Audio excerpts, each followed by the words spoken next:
What's going on, everybody? Welcome back to New York Down South. Big Apple Sports, Southern Perspective.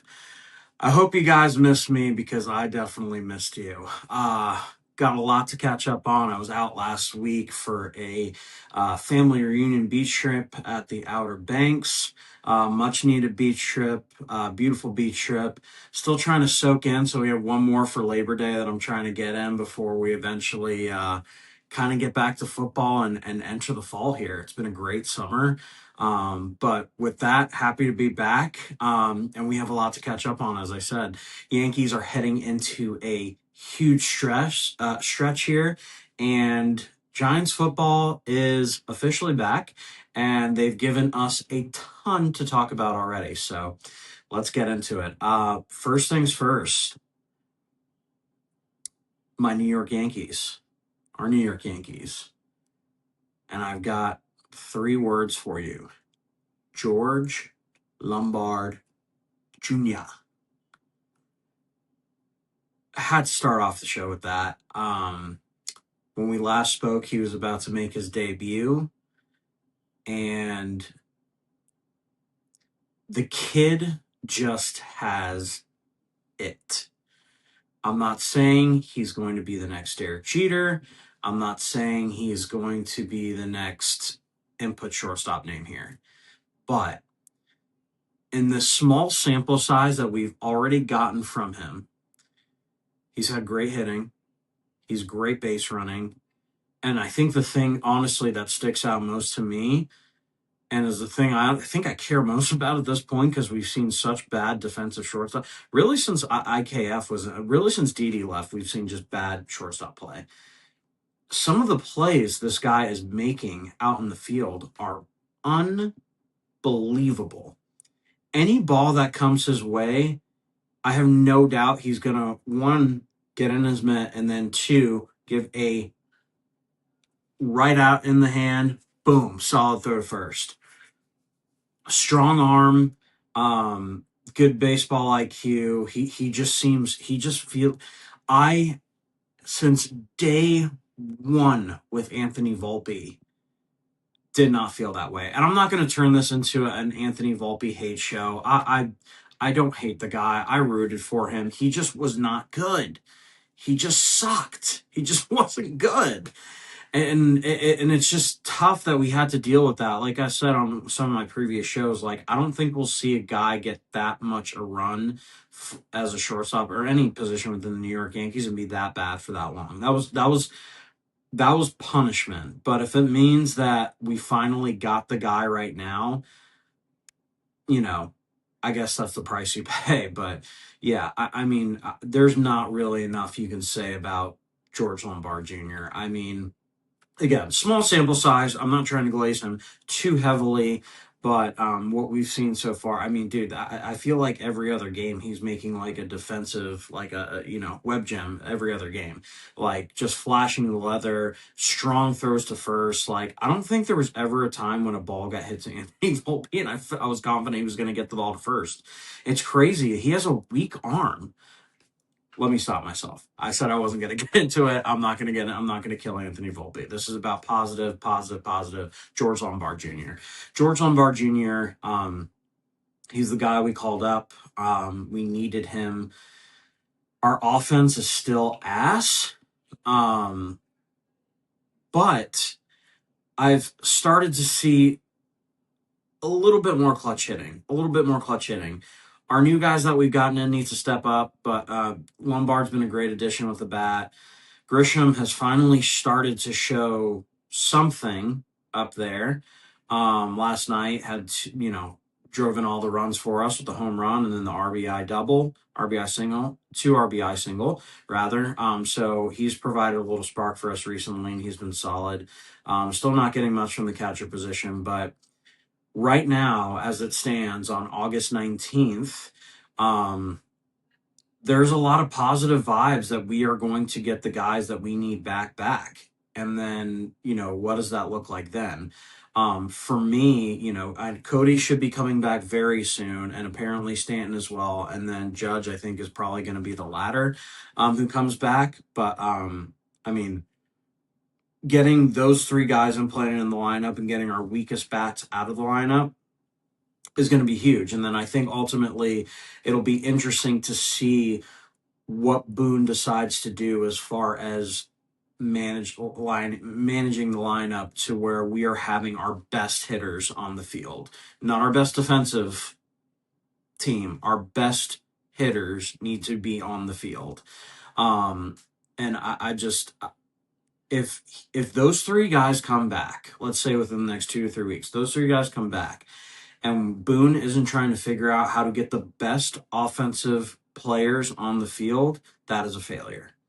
And it doesn't matter what it takes. Like, I know the Yankees have said they're not going to put Ben Rice at catcher, who has been struggling so bad recently, which I love Ben Rice. I hate that he's been struggling, but he hit a big home run the other day against the Blue Jays, which was huge. My goodness. That would have been the worst loss of the season if we lost that game, and he truly, absolutely saved us. I know that's been to it. Like, I don't know why, if you're Boone or Cashman, you're not considering, especially in the playoffs, it's the last hurrah of the season. Why wouldn't you put Ben Rice at catcher? I know, and it sucks they haven't given him any reps there, feels like, all year, especially now that we got Luis Garcia, because now we're talking about a lineup where, or even like getting super creative and putting Rice at catcher, Goldie at first, Luis Garcia at second, then Lombard at short, and then Jazz at third.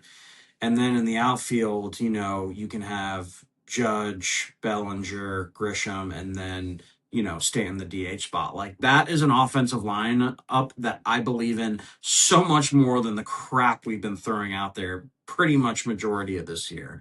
But we've been in survival mode. I mean, we've done what we've had to. We're still, I believe, 5 games back from Tampa Bay. It's not insurmountable. I've seen crazier numbers get overcome.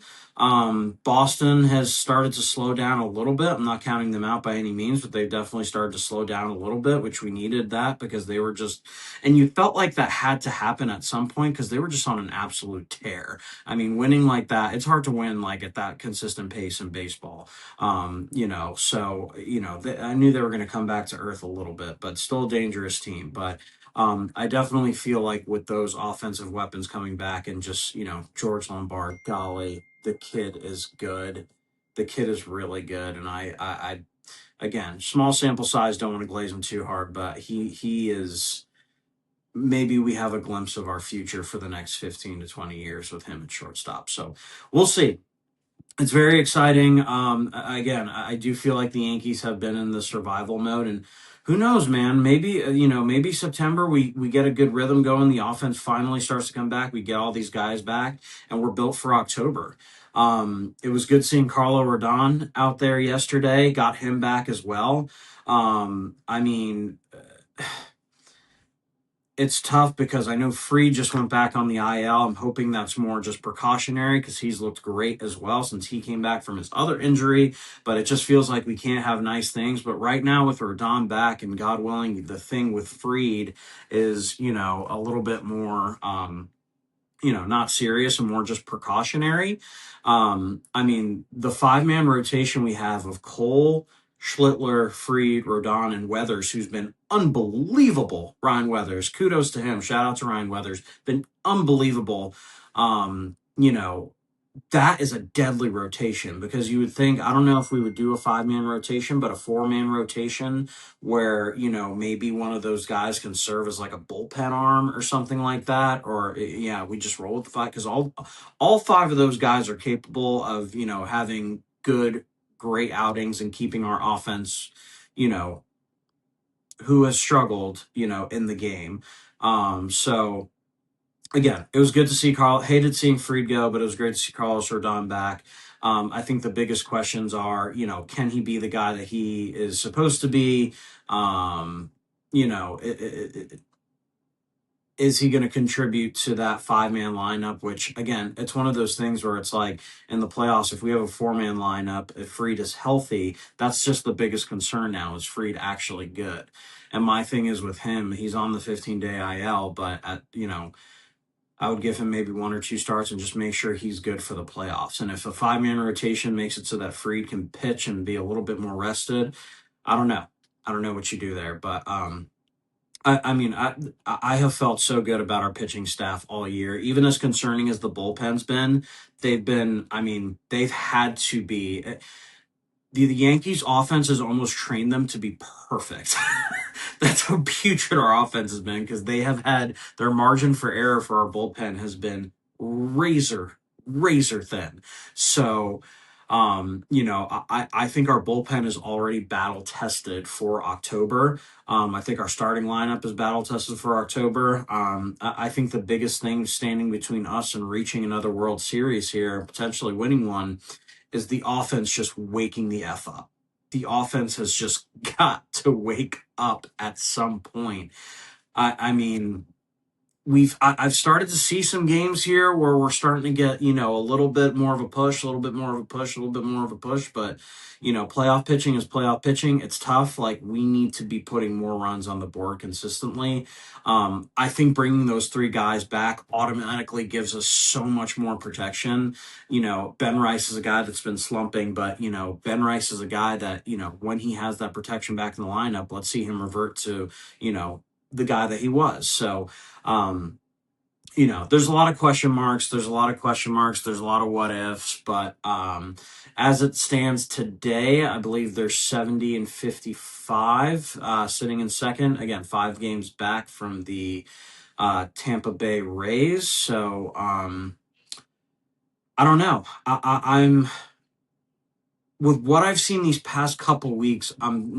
I had given up hope on winning the division and winning the American League, but what I've seen these past couple weeks, knowing that we do have 4-game set still to play against Tampa Bay at home, I'm not going to hold out hope that we can get this done. And I don't know. It becomes one of those things too. Like, do we care about that? Because if we do get the second, so right now we're second in the American League. We'll still have home field advantage, even though we have to play a stupid wild card game.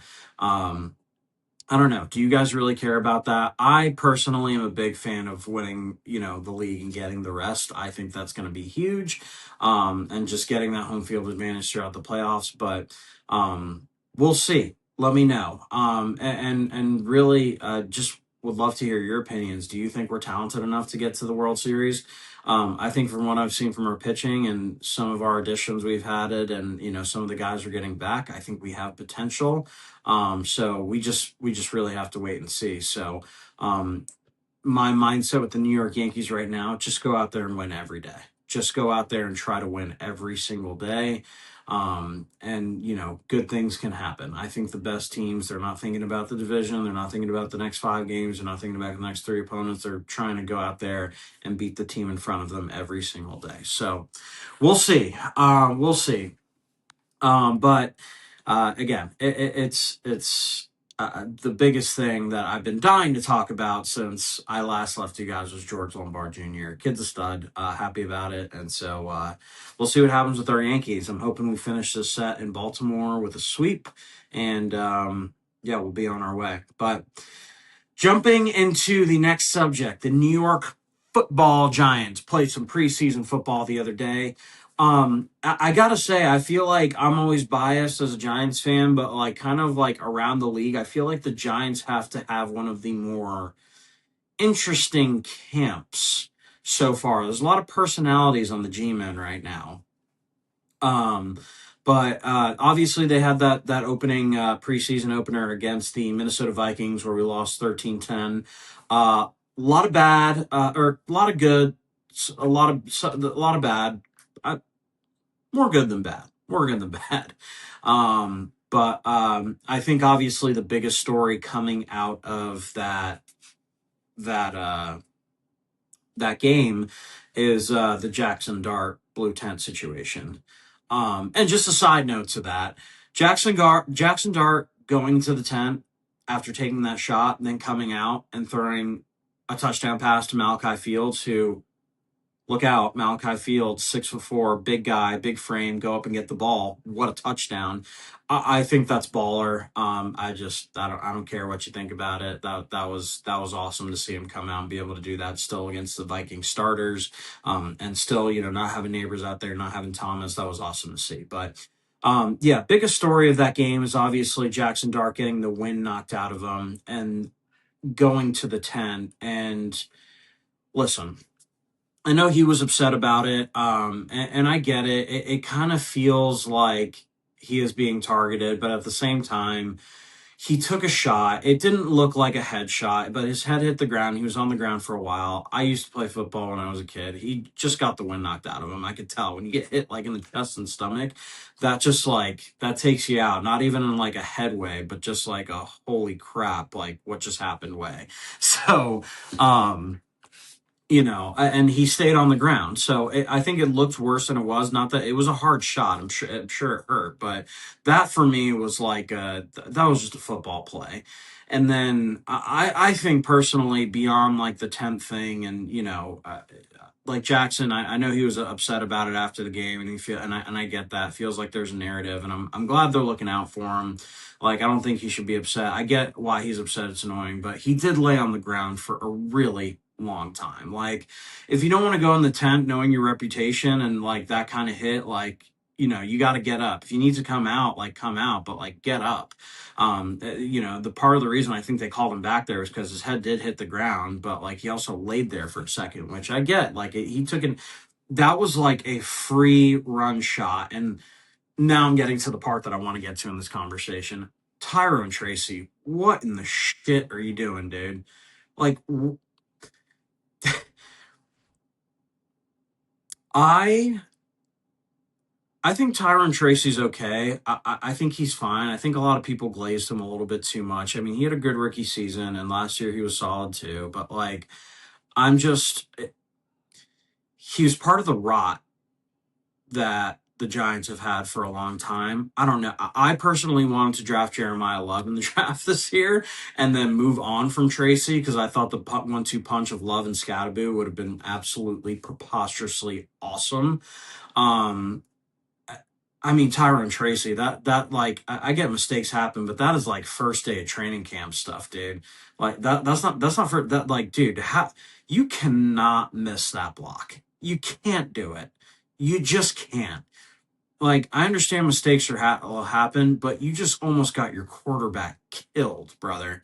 Like, come on, dude. That was a really, really bad one to miss. Again, mistakes happen, but that was a bad one to miss, dude. You got to pick up that blitz and know who's coming. Like, you almost got your quarterback killed. Like, again, it's first day of training camp stuff. And again, I know this is, preseason. You're trying to work that stuff out. I'm not going to kill the guy. I think he's going to be a solid for us this year. He's going to be fine. I think he's a good change of pace back. But, we had a release in the running back room from Turbo Miller, and we brought in Najee Harris. Like, I think a lot of that move had to do with Turbo Miller going down, but I think a lot of that move also just had to do with like I don't know if Harbaugh is going to trust that dude. That was really it was that bad.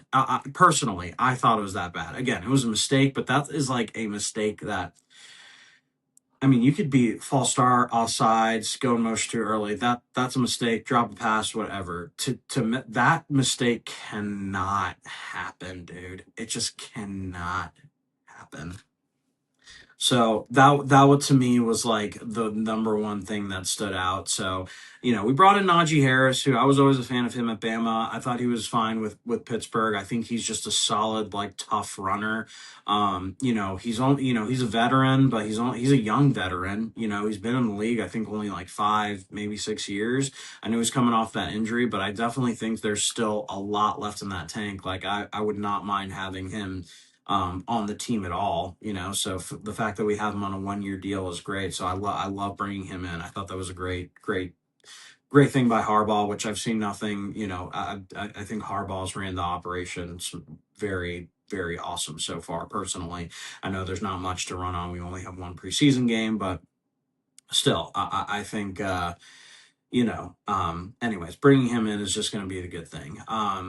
And I had no problem as well, going back to the big hit of him coming back out on the field. Like, it's football, dude. You're gonna get hit like that sometimes. Like, you got to come out. Like, Jackson Dart could get hurt like week 1 or week 2. Like, you just you got to play. Like, if you're meant to, like, if you can play, you should be out there. Like, freak things are gonna happen. You hope, you pray that they don't. But at the same time, like, the fact that he came out there, scrambled, and hit a great touchdown to Malachi Fields, which Malachi Fields, that one play has given me so much hope that our receiving core is going to be better than we think it is. And yeah, I mean, to have a guy that is that big that can just, I don't think Malachi Fields is the guy that can really break, is going to create a bunch of separation. Um, but he's a guy that can go over a 5'10" corner and moss him with his frame. And that, like, having a guy that you can just like throw a ball up to and just like know that he, like, throw a 50-50 ball up to, and for him it's maybe like a 75-25 ball, and he can catch it even with a guy on all. We haven't had that, I feel like, in a while. So that guy, a receiver that can just muscle his way, high point the ball, go get it. And Malachi Fields, with the addition of Malik Neighbor, with some of these guys that we have, like, Slayton, bleh, um, and Mooney that we brought in, and OBJ, which probably should have started off the show with that. How good was it to see Beckham back home where he belongs? I'm really hoping he makes this team because. Not that he's again going to make a huge impact, but I just think his presence is a good thing. It just feels like he has unfinished business there, and the crowd went crazy for him when he was there. I think he deserves to be on this team, and he was getting open. If Brandon Allen wasn't playing some of the worst quarterback football, and even Winston missed him a couple times, yeah, they were just missing him. He was getting open. He looked good. He looked really good. I mean, I don't know. I feel like with some of these guys, like, I would take a 10-year veteran Odell Beckham Jr. over most like fifth string receivers in the end. Like, what are we talking about here? And he still looks good. I trust him as like our fifth receiver on the depth chart. Like, I don't know. I'm hoping he makes the team. I think it'll be interesting whether or not, but I hope he gets like a chance to shine in our preseason game against the Dolphins this weekend. I hope he goes down to, Miami and gets a chance to, put on a show, like put on a real good show. And they target him and see what he can really do, because it's hard to see, because he only caught really that one slant, but he was getting open and he was beating guys, and so we'll see on Odell, but great seeing him back in uniform again. I just, I was happy to see him return, so that was great. Other big news coming out of training camp, Malik Neighbors finally returned to full speed live drills after, the ACL meniscus tear last season. It seems like everyone is optimistic, but Dallas is not guaranteed in week 1. And hey, I think one thing that's plagued the Giants over this past decade and a half of miserable football is just these starts of the season where we're just getting off like 0-3, 0-4, and it just feels like we bury ourselves in these pits that we can't get out of. So, I don't underestimate how important it is to get off to a great start. And I think if Malik Neighbors says he's 100%, looks like he's 100%, I'm hoping that in week 1 in the Meadowlands against Dallas, he is out there, because we are going to need him. As far as him playing in the preseason, I'd like for him to get a couple of snaps just to feel it, feel what it's like to be, in the thick of it again. But I need him for September. I need him. I need him for September. I need him for that first week. I need him ready to go. I need him ready to rock. I need him ready to burn some Dallas Cowboys cornerbacks. So, but I don't know. With injuries to players, you always just take everything in stride. And, when you hear good news, like, let it be optimistic. Let it fill you up. Let it, enjoy it, because, there is one. We are getting Malik Neighbors back. We are getting Malik Neighbors back. We have Cam Scattaboo. I mean, we have, a lot of these guys, and I feel like I've strictly talked about the offense. That first drive, the defense didn't look that good, but Arvell Reese looked great. You also have to keep in mind we did not have a lot of starters on defense out there. And the interior defensive linemen, they didn't play. Burns didn't play. Edmonds didn't play. A lot of our corners didn't play. So I thought Arvell Reese looked good. I think there's a lot of mixed review on his tape, but I think he looked athletic and good and explosive, and I'm excited to see. I don't know. It's just preseason is so tough because you're just happy football's back on the TV, but you're excited for the full roster, the real thing, the real team. You're excited for the games to count. But it is just exciting to see, especially when you have two prospects, that are really exciting. And honestly, a lot of our draft picks this year are really exciting. Between Reese, Malinoa, Hood, Fields. I really, really like where Shane and John Harbaugh went in the draft this year. I mean, those four guys that I just named, they could be day one impact players.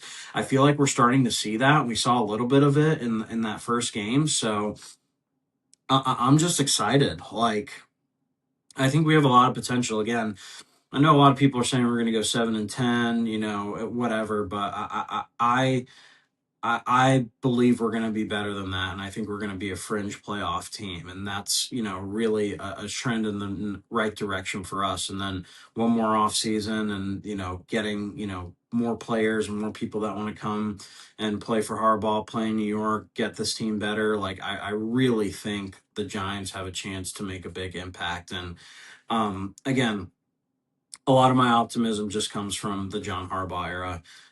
It feels like every other Giants fan I talk to is just like, they feel optimistic because he's there. When you think of these coaches that we've had since Coughlin, a lot of them are unproven or first time head coaches that just showed it and just flailed out and just weren't good and were nightmares. We're not good with them. You just all the bad things you can name about them, you can say. But with John Harbaugh, it just, man, that is a good feeling to have like an adult in the room. Um, and so, because of him, I believe this team is different. I hope I'm not falling for that off season hype again, but I really just have like, I don't know. I just have I have a feeling. I do. I think we got the coach. I think we got the quarterback. I think we got the dudes around us for the first time in a while to make a real impact and, be a threat, be a team that teams don't want to play. So, anyways, it's just exciting times. I mean, that's it. We're coming up here. It's already Wednesday. We got preseason week 2 this weekend, and then one more after that, and then man, a couple weeks out, 3 or 4 weeks, it's the real thing. And I hate that the Giants are playing on Sunday Night Football against the Cowboys. I feel like it's like, every year that's the thing, but whatever. I hate it just because like I get so like anxious and antsy of like waiting all day, seeing everyone else play the first game. And then I'm like, the time is going by so slow because I'm just like, let's go, let's go, let's go. I need to see the ball in the air. I need to see kickoff. Like, let's do this. But it'll be fun. I'm planning on being here, taking off work that Monday, that next day, so I can enjoy the game in peace and not have to worry about that. So, and enjoy some cocktails and hopefully watch with some friends. So, anyways, I'd love to hear what you guys think about the Giants. Would love to hear, who you're more confident in. And who do you think has a bigger chance to win a chip this year? I think both teams do, but I'm obviously a homer, so I'm, biased. But who do you think has a better chance of making a deep threat, the Yankees or the Giants? But yeah, that's my episode for this week. Looking forward to football, looking forward to October baseball, looking forward to basketball starting up, Knicks Sixers. It's going to be exciting, and I'll talk more about that next week. But, I would love to hear what you guys think about the Yankees, about the Giants. And, of course, if you like the video, please like and subscribe. But appreciate you all for watching, and this is New York Down South. Talk to you guys soon.